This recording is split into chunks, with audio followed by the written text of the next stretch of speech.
Okay guys, so as you know, MTH dropped a new catalog, and there was a lot of waiting for this catalog, and it's getting mixed reviews, of course. A lot of people are kind of disappointed in it because there's really nothing new in it other than some new paint schemes, but there's really no new tooling. But anyway, here's a glimpse of what's in there, and I'm going to go through my highlights with you.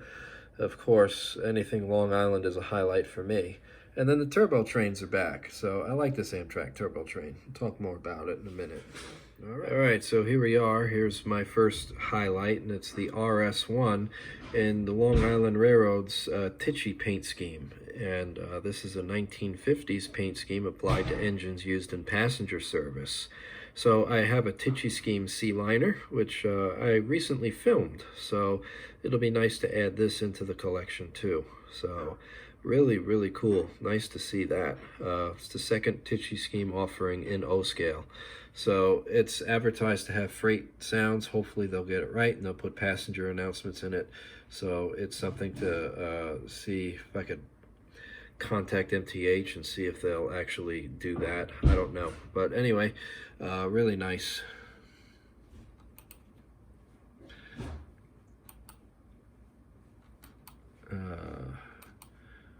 Oh, here we go. And then this is a notable mention in the Rail King scale lineup. I really like that Pittsburgh and Lake Erie GP7. Not going to pre-order it, but I like it. It's a very interesting paint scheme. So anyway, now we're moving on to the Premier line. I couldn't believe it when I saw this. Seriously? So, Trump and Biden. I'm not sure if I want Trump or Biden on any of my trains. So, you know, all I have to say is, okay. I wonder what the sound set's going to say. This one should say you're fake news. This one, I don't know, I'll drop it in the comments.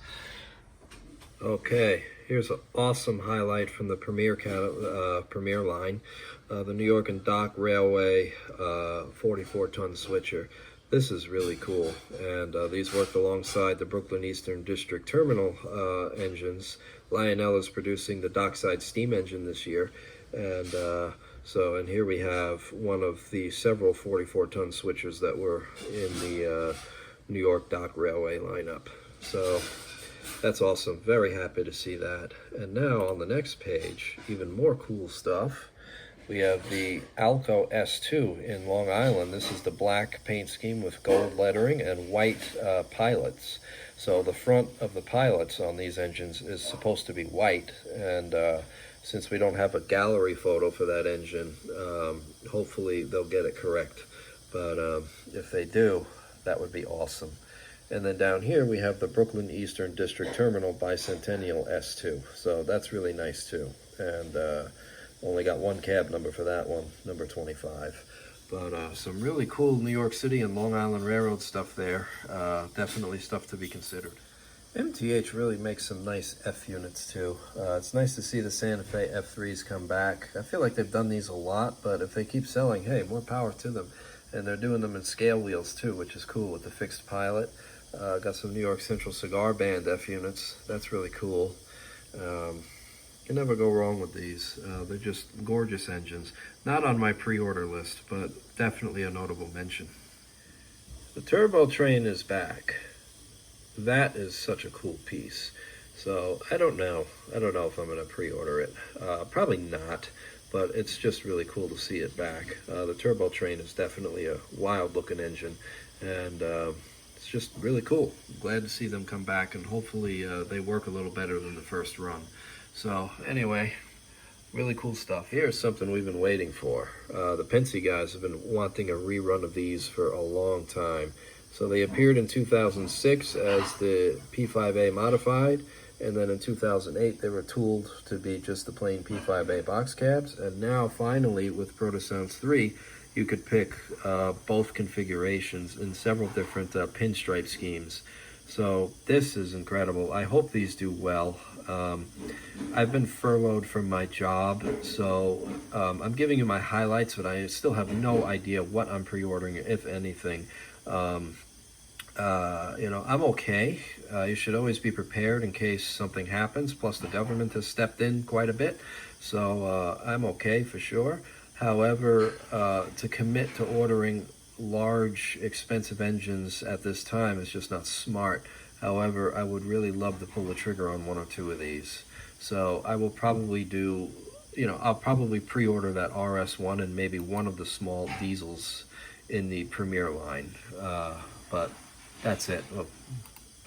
But I would love to order one of these. I'd love to order two of them and create a nice long freight train with them. So I like this one. I think this is really cool. Just no lettering, just all that see-through body detail. No pinstriping. I mean, obviously there's lettering, but I like all of that see-through body detail with just the Futura lettering there, and I think that's really cool. I would love to get this one and then one of the you know, regular box cab versions. I think that would be a really neat lash up pulling some freight. But let's see what happens. Anyway, I'll show you my last highlight, and then that's it. Hampton Lumber all-door boxcar. That would be great for the Long Island C420s. Nice little piece of rolling stock. 2-bay fish belly hoppers. These are really cool. Western Maryland would be great for the Challenger. And then over here, we have B&O. These are flat end offset side hoppers. Apparently there's new tooling. They look like offset hoppers that have just had that top notch thing that, you know, that goes like right there, lopped off. So I don't know if that's, I guess it's new tooling. I like the Army ones. That's pretty cool. I got some pretty good selection of Army stuff already, but that's pretty neat. Cool stuff. I like these hoppers. Flat cars with trash containers. I have all 4 of the green containers from the last run. So 2 of them were CSX and 2 of them were Joseph Transit. So here we have USA Waste Services with the green trash containers. I will definitely order both numbers of those.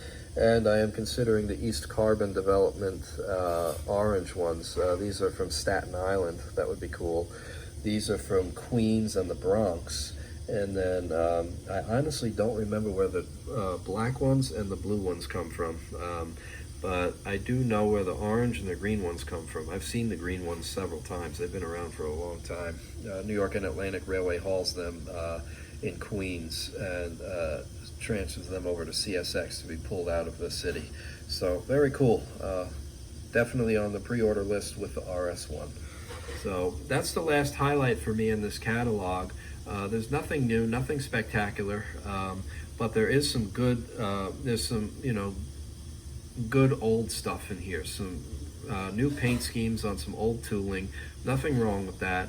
I would love to see some Pennsylvania decapods, but you know, since I've been furloughed, we could wait another year on those. I'm cool with that.